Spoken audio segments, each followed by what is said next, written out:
ಎಲ್ಲ ನೋಡಿದ್ರಾ? ಇವಾಗ ಯಾರು ನೋಡಲ್ಲ? ಓಕೆ. ಸೊ ಟಿವಿ ನಲ್ಲಿ ಈಗ ಉಂಟೆ ಕಾರ್ಯಕ್ರಮದಲ್ಲಿ ನಾರಾಯಣ ಸ್ವಾಮಿ ಅವ್ರನ್ನ ಏನಾದ್ರು ಈ ಶೋ ಅಥವಾ ಈ ಇವೆಂಟ್ ಕರೆದ್ರೆ ಅವ್ರು ಯಾವ ತರ ಮಾತಾಡ್ತಾರೆ ಅಂತ ನಿಮ್ಮ ಮುಂದೆ ಮಾತಾಡ್ತೀವಿ.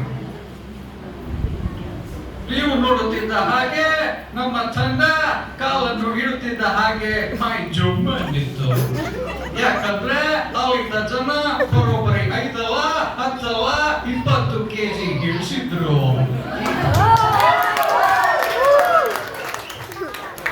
ಈ ರೀತಿಯಾಗಿ ವಿಸ್ಮಯಗಳನ್ನು ಸೃಷ್ಟಿಸುತ್ತಿರುವ ಈ ಭಯಾನಕಕಾರಿ ಹರ್ಬಲ್ ಲೈಫ್ ಎಲ್ಲಿದ್ದ ಬಂತು ತಿಳ್ಕೊಳ್ಳೋಣ ಸಣ್ಣ ಬ್ರೇಕ್ ನಂತರ. ಓಕೆ, ಸೊ ಈಗ ನಿಮ್ಗೆ ವಾಟಲ್ ನಾಗರಾಜ್ ಹೇಗೆ ಗೊತ್ತು? ಓ ಪರವಾಗಿಲ್ಲ. ಸೊ ಈಗ ವಾಟಲ್ ನಾಗರಾಜ್ ಅವ್ರು ಏನಾದ್ರು ಈ ಇವೆಂಟ್ ಕರೆದಿದ್ರೆ ಅವ್ರು ಯಾವ ತರ ಮಾತಾಡ್ತಿದ್ರು ಅಂತ.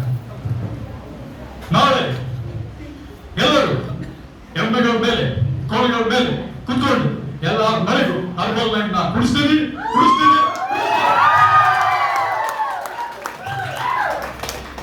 ಓಕೆ, ಸೊ ಈಗ ಆರುಮುಗ ರವಿಶಂಕರ್ ಅವ್ರಿಗೆ ಹೇಗೆ ಗೊತ್ತು? ಪರವಾಗಿಲ್ಲ. ಸೊ ಅವ್ರೇನಾದ್ರು ಕೆಂಪೇಗೌಡ ಡೈಲಾಗ್ ನ ಸರ್ ಈಗ ಶಿವೋಗ್ ಬಂದಿದ್ರೆ ಅವ್ನ ಡೈಲಾಗ್ ಹೇಳಿ, ಸೊ ಈ ಇವೆಂಟ್ ಬಗ್ಗೆ ಮಾತಾಡಿ ಅಂತ ಏನಾದ್ರು ಅವ್ರು ಕೊಟ್ಟಿದ್ರೆ ಅವ್ರು ಯಾವ ತರ ಮಾತಾಡ್ತಿದ್ರು ಅಂತ.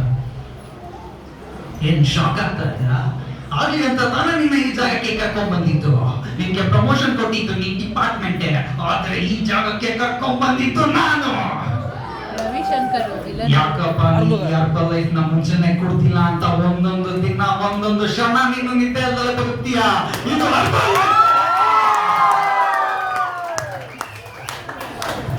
ಓಕೆ. ಸೊ ಈಗ ಬಾಲಕೃಷ್ಣ ಅವ್ರು ತೋರಿಸಿ. ಬಾಲಕೃಷ್ಣ ಅವ್ರು ಗೊತ್ತಿರ್ಬೇಕಲ್ಲ, ಹಳೆ ಕಾಲದ ಆಕ್ಟರ್ಸ್.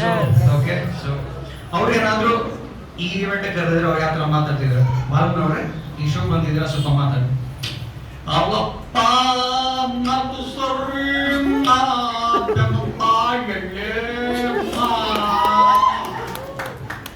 ಬಂದಿದ್ದೆ ಬಂದು ಒಳ್ಳೆ ಅಭ್ಯಾಸ ಆಗ್ಬೇಕಪ್ಪ. ಒಳ್ಳೆ ಅಭ್ಯಾಸ ಇದ್ರೆ ಒಳ್ಳೆ ಜನ ಒಳ್ಳೆ ಸಮಾಜ ಆಗುತ್ತೆ. ಜ್ಞಾನಂತ ಜ್ಞಾನದಿಂದ ನೋಡ್ಲಿ.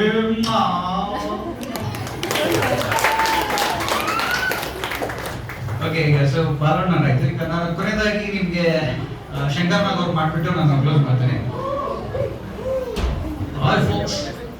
ಯಾವತ್ತು ನಿಮ್ಮ ಹತ್ರ ಇದ್ದ ಇರ್ತದ ನಮ್ಮ ಬಳಿ ಸಿನಿಮಾದಲ್ಲಿ ಕಣ ಹಾಕಿರ್ಬೋದು, ಅದರ ಪ್ರತಿ ದಿನ ಪ್ರತ್ಯಕ್ಷ ನಿಮ್ಮಲ್ಲಿ ಆರೋಗ್ಯವಾಗಿ ಚೈತನ್ಯವಾಗಿ ನಿಮ್ ಜೊತೆ ಇರ್ತದೆ. Thank you.